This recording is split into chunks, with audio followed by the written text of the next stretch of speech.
Roberto Feletti es economista, es dirigente del peronismo, presentó recientemente en la Feria Internacional del Libro su libro De Macri a Milei, el país inviable de la elite argentina. Feletti está en contacto con Punto de Referencia. Roberto Feletti, Farage Cabral lo saluda. Muchas gracias por estar en contacto.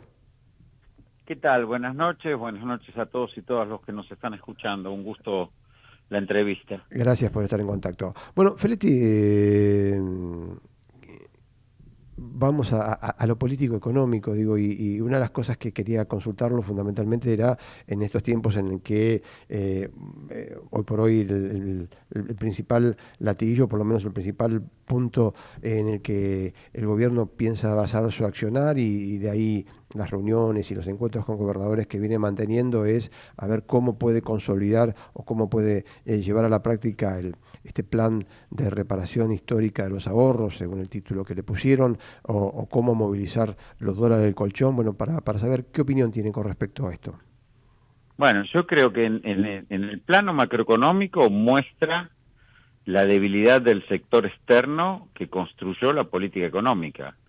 Es decir, nunca le alcanzan los dólares, nunca puede verse la oferta de divisas que recibió, primero del excedente de la balanza comercial el año pasado, que fueron más de 18.000 millones de dólares.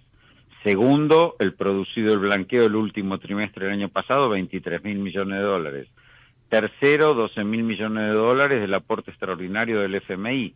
O sea, tiene una oferta que recibió en abril, tiene una oferta de divisas que no se refleja en el nivel de reservas internacionales para garantizar solvencia externa. Quiero decir, para afrontar pagos, para cumplir las metas que ellos mismos comprometieron con el FMI de acumulación de reservas internacionales, es decir, siempre faltan dólares. Uh-huh. Ahora, el ministro de Economía le pide a la población, le pide a los tenedores de ahorros en dólares que los vuelquen al circuito de producción y consumo interno, ¿sí?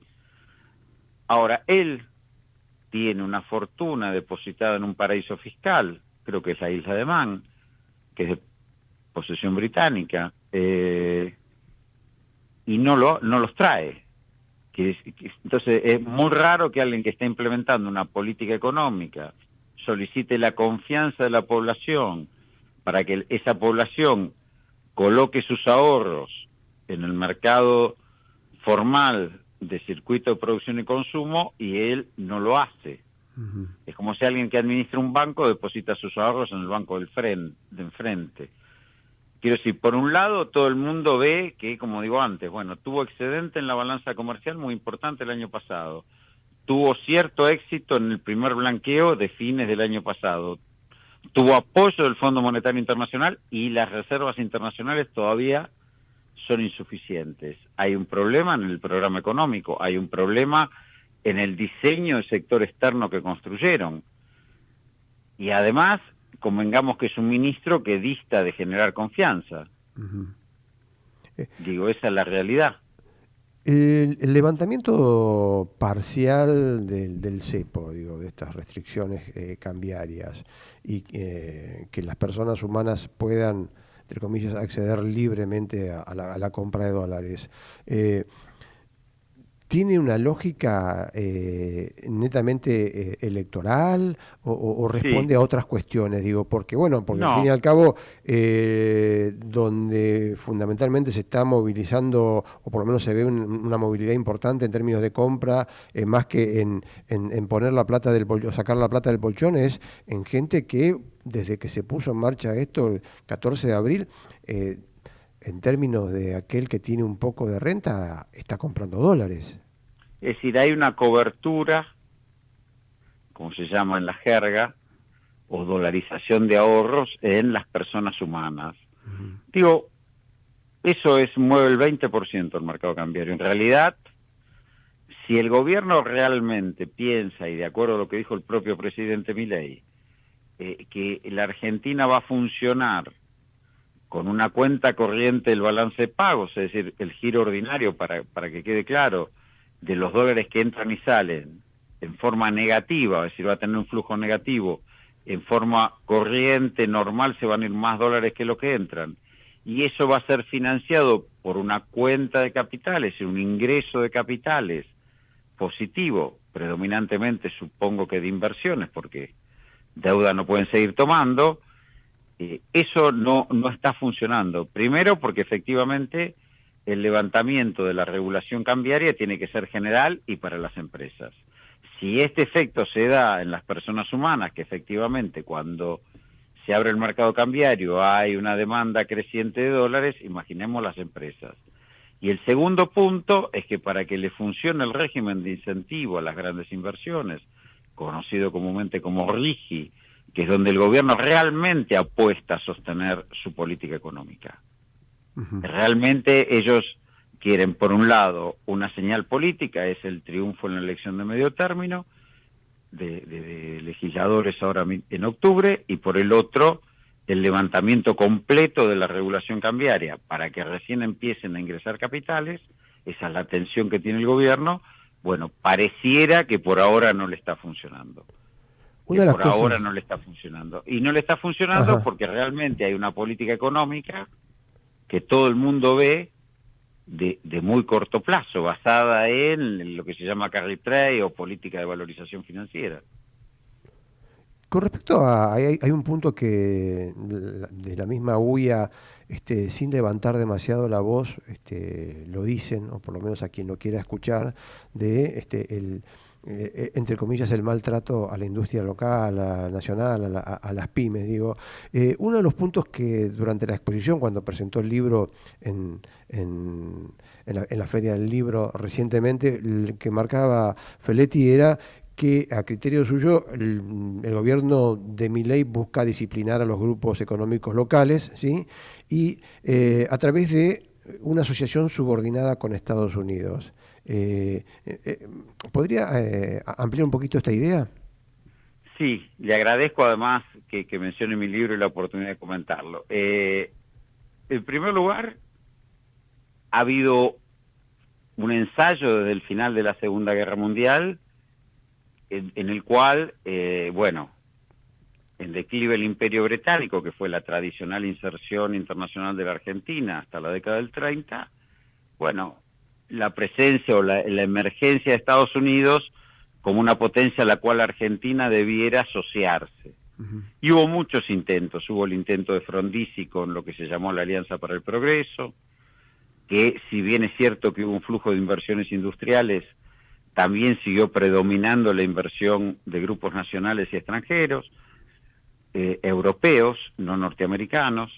Hubo un intento con Menem de lo que fue el Consenso de Washington, otra iniciativa estadounidense, donde también el predominio en las privatizaciones fue de grupos europeos, predominantemente españoles, italianos y franceses. Después del no al ALCA, que fue la otra iniciativa al área de libre comercio que proponía Estados Unidos, que fue rechazada en Mar del Plata, predominaron los consorcios argentinos-brasileños. Es decir, esta pincelada histórica lo que muestra es que en ningún momento el capital estadounidense tuvo peso económico y político en la Argentina, si bien es cierto que la Embajada de Estados Unidos tiene peso político, pero siempre el mercado o el clima de negocios o la comunidad de negocios argentina estuvo hegemonizada por grupos nacionales, por supuesto hoy expresados en la UIA, pero podemos pensar Techin, Taluar, Bulgeroni, podemos pensar Arcor, muchos emergentes de la salida de la dictadura cívico-militar, por grupos europeos, insisto, después de Menem con un predominio español, se ve en los bancos, se ve en la presencia en informática, bueno, hasta no hace mucho, hasta la expropiación en el petróleo, por grupos o consorcios argentinos brasileños, que hoy se expresa en el cemento, con Camargo Correa, frigoríficos, la construcción, bueno, en definitiva, el capital estadounidense que tiene presencia en Argentina, que por supuesto no deja de ser una gran potencia, no tiene el predominio de la facturación, de los negocios, y tampoco eso se expresa políticamente en un proyecto. Una de las grandes discusiones, que incluso yo lo planteo en el libro, es que los ciclos de endeudamiento y salida de capitales, los ciclos de endeudamiento y fuga de capitales, y las recurrentes crisis externas que tiene que ver la Argentina, es la incapacidad de estos grupos, si querés llamarlo capitales nacionales y extranjeros asociados, de darle un escenario de estabilidad a la Argentina, como pudo pasar en Brasil, como pudo pasar en Chile. Y la imposibilidad de disciplinarlo. Bueno, la perspectiva que apuesta Milei, por eso digo, la herramienta es el RIGI, es el régimen de incentivo a las grandes inversiones, es una alianza con Estados Unidos que permita un flujo de capitales que termine desplazando a todos estos grupos nacionales, europeos, brasileños, los desplace del quehacer económico argentino y se instalen el capital norteamericano como dominante. ¿En dónde? Bueno, en áreas que hoy se han puesto en valor, producto de la crisis internacional, hidrocarburos, minerales e inclusive el agro o agroalimentos. Esta es una discusión que está hoy y una pulseada que está hoy, que sería un intento de ordenamiento de la Argentina de la mano del capital norteamericano que dote de estabilidad a la Argentina. Porque también es cierto que estos ciclos de apropiación de excedente, valorización financiera y fuga de capitales son cada vez más cortos y que se expresan políticamente, por eso de Macri a Milei. Digamos, los últimos dos presidentes argentinos no pudieron reelegir. Macri pierde en primera vuelta, Alberto Fernández ni siquiera se puede presentar. Y Milei llega al gobierno por primera vez desde el voto universal, secreto y obligatorio de 1916, con un gabinete que no tiene a los partidos fundantes, el peronismo y el radicalismo, orgánicamente en el gobierno, por primera vez.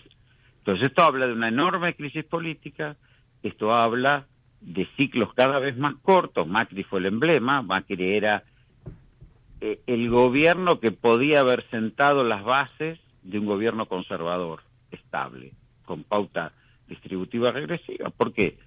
Porque él es alguien que pertenece al poder económico histórico de la Argentina, era alguien que alcanza legitimación electoral, y era alguien que tenía sustentabilidad política de la mano del radicalismo, y era alguien que se encuentra con un país desendeudado y recibe un enorme apoyo internacional, y lo dilapida en 2 años. Tiene que pedir apoyo al fondo. Es un fracaso enorme. Bueno, ese fracaso de las élites, porque en definitiva es un fracaso de la burguesía nacional, el gobierno de Macri, ¿por qué él es esa expresión? Bueno, es lo que hoy Milei pretende sustituir con una intervención extranjera estadounidense. Y como dirigente, bueno, está claro como economista, desde el expertise económico, digo, y como dirigente peronista, porque usted se reconoce como dirigente peronista, Sí, Feletti, digo, hacia adentro, digo, hoy hubo una definición de Cristina Fernández de Kirchner de que va a competir en las elecciones en la provincia de Buenos Aires, digo, ¿cómo está viendo lo que se viene? Digo, porque al fin y al cabo también, de alguna forma, que Milei hoy sea el presidente de los argentinos tiene que ver también con lo que pasó, ¿no? sí, por supuesto, sin duda. Sin duda, Milei, como decía antes, es un emergente de un gobierno como el de Macri, que pudo desestructurar, porque eso es la diferencia con Brasil. Bolsonaro no pudo desestructurar a Brasil, dijo voy a cerrar el Banco de Desarrollo, voy a privatizar Petrobras, voy a abrir la economía, no pudo hacer nada. Macri sí nos pudo endeudar y desestructurar los 12 años previos de trabajo y de reordenamiento del país, y pudo condicionar al gobierno que viene. Y el gobierno del Frente de Todos fracasa en el intento de abordar la herencia de Macri y resolverla. Entonces, Milei es un emergente de eso, sin duda. Hoy el peronismo, siempre que pasa cuando está en el llano, en procesos democráticos, no en tiempo de proscripción, pero sí en procesos democráticos, está en un debate interno. Y la decisión de Cristina de presentarse de candidata en la provincia de Buenos Aires como legisladora provincial por la tercera sección electoral es un emergente de ese debate interno. Es bienvenida su candidatura, por supuesto, porque es una dirigente insolayable, pero es parte de ese debate interno, donde evidentemente nosotros tenemos que ser capaces de generarle al pueblo argentino una alternativa, porque además este gobierno, arrancamos hablando del sector externo y la insustentabilidad del sector externo de este gobierno va camino probablemente, salvo, insisto, bueno, los acuerdos que pueda tener con Estados Unidos, que por ahora no se han materializado, va camino a un escenario de tensión cambiaria. Entonces, frente a eso, y todos sabemos lo que pasa cuando hay tensión cambiaria, bueno, es necesario que aparezcan alternativas. Bueno, veremos si todo este proceso en el que se está transitando sirve para generar un consenso y una propuesta nueva. La fecha tope o la fecha como el leading cast parece ser el 26 de octubre. Digo, este gobierno, en este marco en el que va camino a algo que ya enfrenta, pero que por el momento, vía préstamos del Fondo Monetario, organismos multilaterales, lo viene capeando. Digo, la fecha es llegar al 26 de octubre y a partir de ahí, ¿qué escenario se abre? ¿Qué lectura puede hacer con respecto a esto, Feletti? Y el gobierno, supongo, si me pongo en la cabeza del gobierno, supongo que está esperando mantener esta precaria estabilidad, que es precaria porque no se refleja en dólares en Banco Central, digamos, lo que estabiliza a la Argentina. No quiere decir que no tiene que haber un sendero fiscal consistente, pero lo que estabiliza a la Argentina es la acumulación de dólares en Banco Central. Es la estabilidad del sector externo. Eso no lo ha logrado. Por algo sale a pedir los dólares del público. El gobierno, en la cabeza del gobierno, supongo que será llegar con esta estabilidad precaria hasta el 26 de octubre, ganar las elecciones de medio término, es decir, en términos de ganar más bancas que las que ponen en juego, más bancas de legisladores que las que ponen en juego. Logrado ese triunfo, que sería un espaldarazo político, bueno, ahí abrir realmente el mercado cambiario, creo que esa es la tarea pendiente, y ver o acordar, si es que lo tiene acordado, el flujo de inversiones positivo en el marco del RIGI. Digamos, me parece que el lineamiento estructural que está pensando el gobierno, porque no creo que podamos pensar que el gobierno va a seguir con esta política de carry trade permanente y ajuste permanente y una economía estancada. Digo, me parece que el gobierno debe tener en cabeza una apuesta a la expansión, y esa apuesta a la expansión, en la lógica del presidente, debe venir de la mano de un flujo de inversiones. Para que haya flujo de inversiones tiene que haber respaldo político en lo electoral y tiene que haber desregulación completa al mercado cambiario. Nadie ingresa si no sabe cómo va a salir. Supongo que esas dos medidas, el respaldo político y la desregulación cambiaria, van a ser las que generen el flujo de capitales en el marco jurídico que le da el RIGI. Supongo que esa es la apuesta del gobierno. Ahora, nadie asegura, y de hecho el pedido del ministro Caputo de que traigan los dólares del colchón, nadie asegura que el flujo de dólares de acá a octubre se mantenga dentro de las bandas, se acumulen las reservas, se cumplan las metas del fondo y se cumpla el compromiso con el sector privado de los 4.800 millones de dólares que tiene que pagar en julio. Todo eso está en discusión. Todo eso está en discusión. El ministro consiguió ahora 2.000 millones de dólares a un costo altísimo y lo que tiene que pagar es 4.800 millones. Digo, está bien, las reservas para pagar están, pero no se cumplen la meta del fondo. Entonces, esta cosa de que voy, valga la redundancia, la bicicleta, dándole rápido para cruzar el puente, antes que el puente empiece a crujir, bueno, está en eso. Digo, ahora, ¿qué pasa cuando llega al otro lado del puente? Si llega bien, llega entero y demás, bueno, tal vez ahí, con más legisladores, ensaye la desregulación del mercado cambiario, confiando en que el flujo de inversiones no le va a provocar un crack. Uh-huh. Una es impedir que el crack se produzca antes. Otra es, después de las elecciones, que haya un flujo de inversiones que permita la estabilidad del mercado de cambios. Bueno, eso son discusiones que el gobierno está teniendo. El problema es qué hacemos nosotros como movimiento de oposición.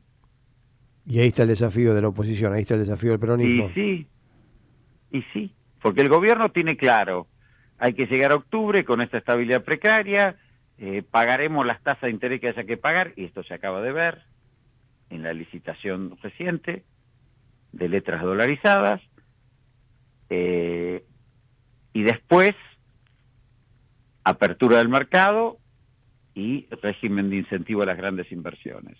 Lo dijo el propio presidente, cuenta corriente negativa no me preocupa mientras haya una cuenta de capital positiva, es decir, flujo de inversiones. Bueno, ese es el esquema. Ahora, eso hay que ver cómo se transita. Y del otro lado, ¿qué es lo que estamos proponiendo nosotros? ¿Qué es lo que pasa con la rentabilidad agropecuaria? A pesar de la liquidación que hubo, tampoco las divisas alcanzan, 34% más que el año pasado. ¿Qué pasa con la renta industrial? La tasa de ganancia industrial en crisis. ¿Qué va a pasar con las inversiones mineras? ¿Qué va a pasar con Vaca Muerta si cae el precio del petróleo? Bueno, todas estas cosas son las que están hoy en discusión. Ahora, para el gobierno lo fundamental es pagar la tasa de interés que tengan que pagar con tal de que el tipo de cambio se mantenga hasta octubre. Bueno. Bien. Feletti, gracias por estar con nosotros. No, al contrario, espero haber sido de utilidad y le agradezco que me haya permitido difundir el libro. Roberto Feletti, economista, acá con nosotros, en Punto de Referencia.